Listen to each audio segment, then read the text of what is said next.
Welcome to Penrose Learning, where we make understanding easy. You start by powering the device off.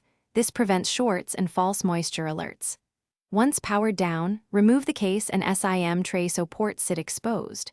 Use short controlled puffs of air to displace debris. Don't blast with long compressed air bursts because that can push liquid deeper.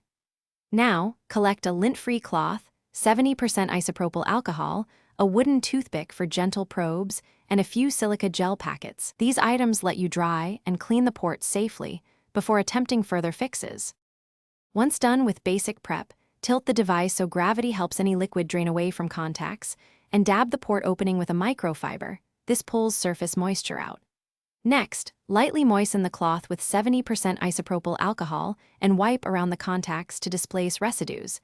Alcohol evaporates quickly and reduces corrosion risk. If you see lint, gently tease it out with a wooden toothpick. Make sure you don't force or scrape contacts. Finally, place silica gel against the port for 30 to 60 minutes to absorb remaining moisture. Power on the device only after at least 1 to 2 hours of drying and after you verify the port looks dry. Then plug in a known good certified cable to test charging. If the moisture alert continues, swap to a different certified charger and inspect the cable ends. Corrosion or debris on the cable can trigger sensors.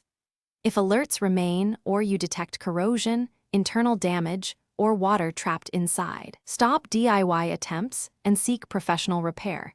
This prevents further damage and preserves. Thanks for watching. If this was helpful, leave a like and consider subscribing. See you next time.